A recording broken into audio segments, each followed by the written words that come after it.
Angizange ngibingelele bazalwane, ngiyabingelela egameni lenkosi yethu Jesu. Ngibingelela abefundisi, abanye bekhona abanye bengekho. Amen. Ngibingelela abazalwane bonke egameni lenkosi yethu Jesu. Amen. Ngijabula abazalwane, ngibona abantu bebahle. Eish, yazi kuhle ukulamba. Amen. Kuhle ukulamba. Amen. Sibona abantu uqobo lwabo. Amen. Because masibona inyama khona okunye sikubonayo, but masibona abantu abalambileyo sibona abantu ababizwe uNkulunkulu. Amen. Hloko sami sithi sona, don't be a reason why the ship is sinking. Amen. Khona lento engiyibonayo kuJeremiya. uJeremiya uyakhuluma ukuthi ngakubumba ngakwehlukanisa. Amen. Okuthi ukuthi wagcotshwa useyingane o mhlambe ungakaphumi esiswini sowesifazane. Wawuvela usugcotshiwe usuyaziwa ukuthi uzoba yini. Bese ngithi mina uJona uthe ngesikhathi uNkulunkulu emthuma ukuthi kahambe eNiniva echumayela izwi lakhe. Wabaleka uJoni waqonda eTharishishi. eTharishishi mayefika khona uthola umkhumbi uyawukhokhela uyangena phakathi. Amen. Siyazi sonke ukuthi mawuzoba lohambo ozoluhamba noma imoto noma yini ohamba ngayo ya make sure ukuthi into yakho ohamba ngayo isevisiwe i-right. So kangithi mina umkhumbi wawu-right and futhi wawunabantu aba-right phakathi kwawo. Thina sihleli sikhangela ukuthi uJona wenzeni emkhunjini. Amen. But abantu abaphakathi babe-right, babesehambeni. Amen. And then uJoni ma esiyangena emkhunjini, I don't think ukuthi kwakuyi-first time yakhe ukuyongena emkhunjini weTharishishi. Ma esiyangena emkhunjini weTharishishi uyazi ukuthi eTharishishi kune-safe side la angafikela khona ayenze lento ayithunywe nguNkulunkulu ayibalekele ukuthi ayihambele eNiniva. Ubengeke aye eTharishishi engazi ukuthi kunephisi, kunabantu abangeze bamhlukumeze maye bashumayeza. Amen. So uJona uphakathi emkhunjini uthunywe nguNkulunkulu. Khona into uNkulunkulu angayithandiyo kithi thina singamaKristu, ukuba ignorant. Bazalwane, ukuba ignorant kuyakukhozela inkinga ezinkulu ukuthi ma uNkulunkulu ethe wena ngikuthuma eNiniva wena uthathe lakho iside, khona abantu ozobalimazisa. Amen. Khona abantu abazolimala because of you. Because wena ugcotshiwe, wagcotshelwa into kaNkulunkulu, and then when uyayithatha uhamba usiyongena nayo nanoma ekuphi. La ongena khona ukuthiwa yinoma ikuphi leyo ndawo, bakhona abantu abazolimala because of you. Ngizothi mina bazalwane, ungabi inkinga ebantwini. Ungabi inkinga yokuthi mawuqhamuka khona abantu abazi ukuthi sifikile inkinga. Amen. Uthi uJona mayelele phakathi emkhunjini, babona ukuthi sokukhona isivunguvungu phakathi emkhunjini, bamvusa. Mabemvusa bonke ababhekileyo bonke sebebambene bathandaza kubo uNkulunkulu babo. Amen. Kodwa yena bambona ukuthi ulele. Hey bazalwane. Ukulala kuyingozi. Kuyingozi ukulala, and ulala ngaleso sikhathi uyazi ukuthi usendaweni wrong. But uyalala. Hey. Ulala uJona mabemvusa bethi Jona sitshela ukuthi ungubani, uze ngani futhi uhamba ngani, unobani. uJona uyakhuluma ukuthi ngingumHebheru wamaHebheru, ngiyamesaba uJehova. In a wrong place. Uthi ngiyamesaba uJehova. Ufunani in a wrong place wena umesaba uJehova? Ufunani in a wrong place? Usebhawa kodwa uthi ngiyamesaba uJehova. Hey bazalwane, athi uNkulunkulu angasisiza singatholakali nanoma ikuphi, singabe ikhesi la sifika khona. Khona lento singakaze sibale masikhuluma ngoJoni. ukuthi emkhunjini lo ababehamba ngawo oweTharashishi kwakukhona amadoda kuthiwa ayevela somewhere esebenzile ethwele izinto zawo, ethwele namagolide and everything phakathi emkhunjini, but because of ukuthi kwasekukhona isiphepho bathatha izinto bazilahlela ngaphandle. And uma bezilahlela ngaphandle labo bantu basebenzile for a long time besebenzela abantwana babo, but izinto zabo sebezilahla because of you Jonah inside the ship. Ungena phakathi komkhumbi uzazi ukuthi ungubani, ulimazisa abantu. Bazalwane, umkhumbi wawuright umkhumbi, kodwa kwangena umuntu wrong. Sinokuthi bazalwane, masibheka thina singamaKristu, sibheka umzimba kaThixo, siwuthethe ngeze, sawusebenzisa ngenye indlela, senza ukuthi lo muntu ongaphandle awesaba ukufika kiwo because of izenzo zethu. Amen. Ayikho lula le ndaba bazalwane, ayikho lula. Siyamlimaza uThixo ngezinye indlela esenza ngazo.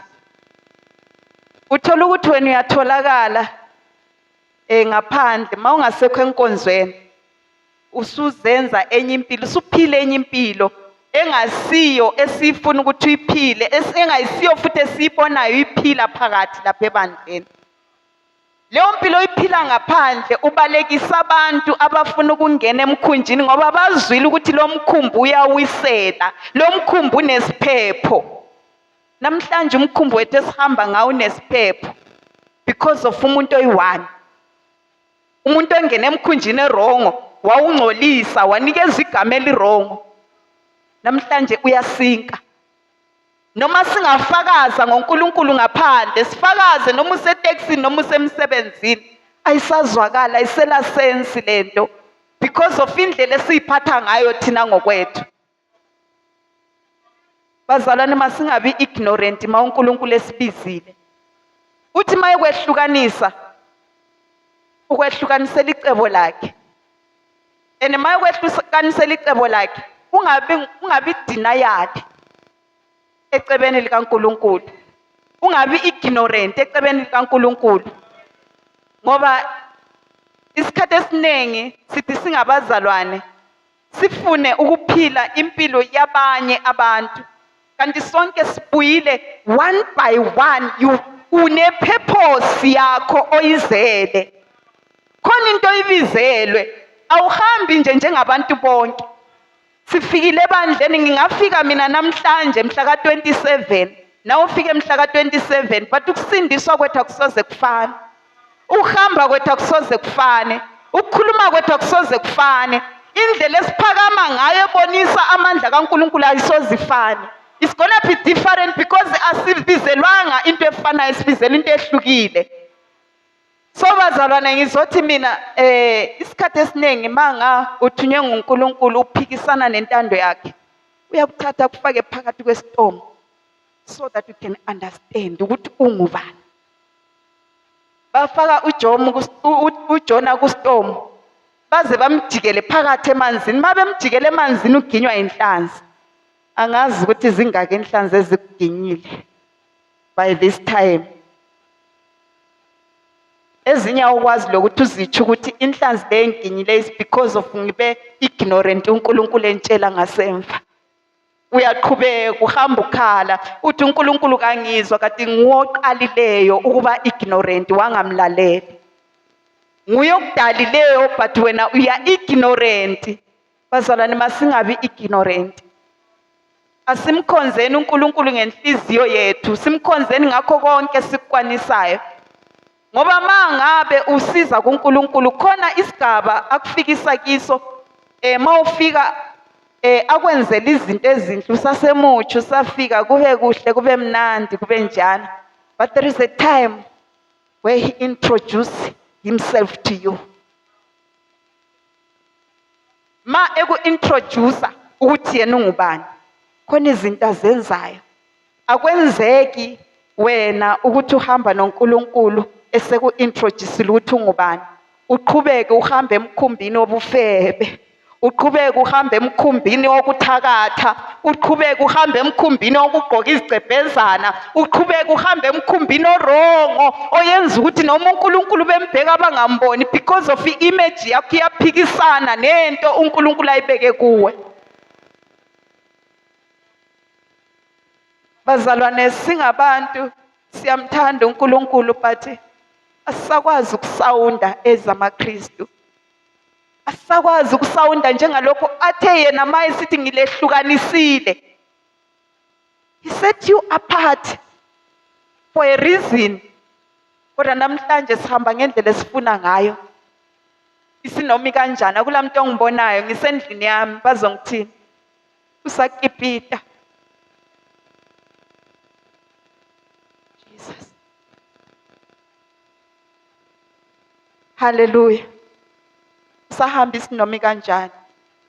Asimkhonzeni uThixo senzeni into eright phambi kaNkulunkulu. Sibiziwe sibizele icebo lakhe. Asikwazi uhamba idirection esiyithandayo mase sibuye. Khona izinto obuzi-enjoya before uhlangane loNkulunkulu but namhlanje awusakwazi nokuzi-enjoya. Sezine-allergy kuwe. Ungabona usumkhonza uNkulunkulu uphila ne-allergy uzuyijayela iphile kuyazi ukuthi le vele kayitholakala ezwini likaNkulunkulu but uphila nayo. Jesus.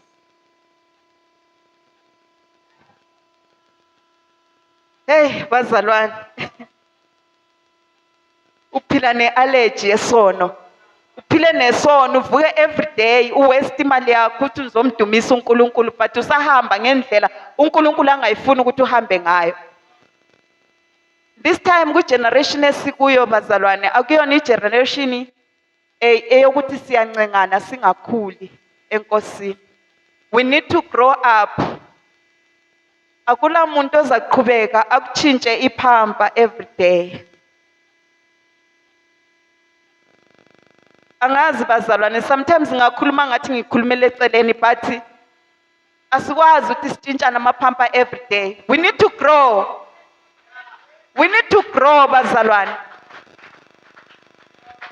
Khona izinto ezingasadingi ukuthi utshele ukuthi uyenzeni. Ezifuna wena nje uwedwa ubone ukuthi ngelihlo lele senginalo li different. Alifani lela izolo. Because you are being introduced to yourself when ubungazazi wena before. But namhlanje uyazazi ukuthi ungubani because so introduciwe kuwe. The moment uhlala naye uNkulunkulu uyaqala ukuzazi ukuthi ungubani. Ungahlala ungazazi kuNkulunkulu nenkinga. Check yourself. Ne problem. You need to fix your problem. Bazalwane, ayikho lula lento. Sometimes ma singayikhuluma ngendlela oyabufuna ukuyikhuluma ngayo bakhona abangaphoxeka but we have to ngoba manje asakwazi ukuphampana. Asikwazi ukuphampana bazalwane. Asimfuneni uNkulunkulu sihlale kuye senzeni intando yakhe. Singayenzi isinomi kanjani. Khona abantu abasindiswayo befike enkonzweni basifice thina sinabo 10 years, sinabo 20 years siphakathi. But we are still behaving like kids. Asikwazi ukuthi siqondise abanye abafikayo ukuthi lento kayenziwa siyathula.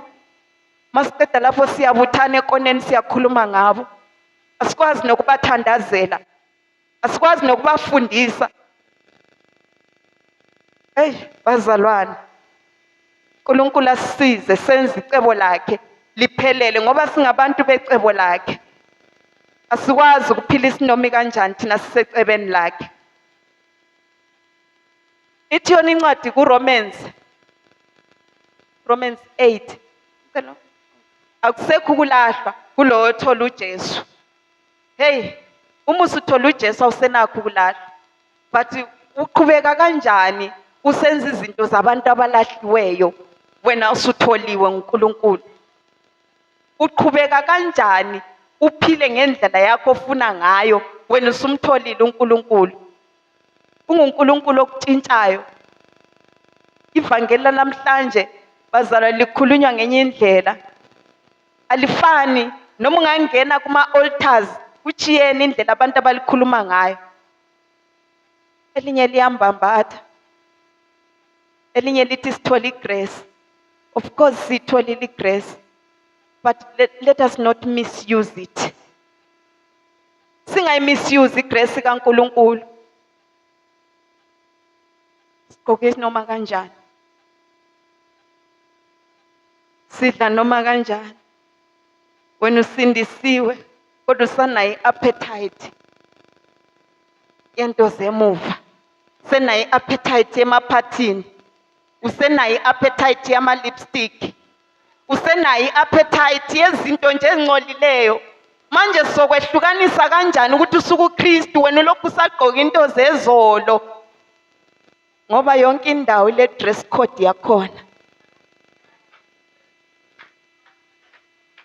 Uma ngawufika ngangizwa ngikaze ngibabone kodwa ngangizwe ukuthi bakubharo, kuthiwa wathi ubharo bane dress code yabo. Amen. And then wena uzoqhamuka ususindisiwe, umtholile uJesu, ugqoke njengabo. Makufika umuntu ethi ngizothenga la, ngizothenga, wena uzothini? Uzothini mayethi ngizothenga wena phakathi enkonzweni? Uzonqaba yini? Ngoba ugqoke i-uniform yangale la kuthengwa khona. Hey bazalwane, asenzeni lokho uNkulunkulu afuna sikwenze. Thina ngokwethu singamapholisa empilo zethu. If wena ubupholisa bakho uhamba uyengena laba endaweni ezirongo, there is no one ozomtshela umthetho akulalele. Umthetho mawuphuma epholiseni unepower. Mayekutshela ukuthi manje subotshiwe because of this case, uzomlalela because uyazi ukuthi umthetho ngowakhe and ufanele futhi akubophe. But thina namhlanje siyehlule kubopha amadimoni because kukhona ama-friends amadimoni esihlala lawo ngaphakathi. We still owing intando yobunyama ngezigqoko zayo. Hey bazalwane, asiphendukeni senzeni into right ukwenza thina abantwana esibazalayo benza into right. I don't mean biologically abantwana, kodwa khona abantwana bazozalwa kusasa. If befika basifice senza njengabantu baphandle, nabo bazaqhubeka ngaleyo journey. Thina njengabazali we need to ukuthi sifake indlela esizohamba ngayo ibonakale kuzothi lo ngenayo ngaphandle akwazi ukuthi la mawufike khona ufanele ugqoke kanje. Hey bazalwane, thina ndiqoqele istory. Mina ngithe ngifika lana uqala ukufika mangithi ngiyabheka nje, uyabona le bantu ba old fashion labantu, yo ngeke ngikhone lana. Hey kodwa umusa kaNkulunkulu mawukuthwele uyaqhubeka uhlale lapho. Bangazi, bangibonile ngifika bangazi. Amen. Bangazi. Utho ngabona umuntu ekhuluma ngento uyazi la usuke khona. Asikwazi ukukhuluma ngendlela esingayihambanga. Sikhuluma ngendlela esiyibonile sayihamba futhi sayiphila. So asikwazi ukuthula masibona abanye bethu belimala. Masibona abanye bethu bengakafiki befuna ukuyafika khona lapho esilimele khona. Kufanele sibanqande baze bangayifika lapho. Kungumusa bazalwane ukuthola uNkulunkulu akutshintshe. Besihamba singabantu sikhonza, ukhonza uNkulunkulu othi woza unjalo, uphinde uhlala unjalo, ungatshintshi. Hey bazalwane, uhambe nebrugwe lakho uyamkhonza uNkulunkulu, uphume nalo futhi na next week uyathenga elinye lithi uhambe ngalo. Hey, sometimes ungabheka emuva la usuka khona uyanyanya ungafunda ukuthalaza kakhulu.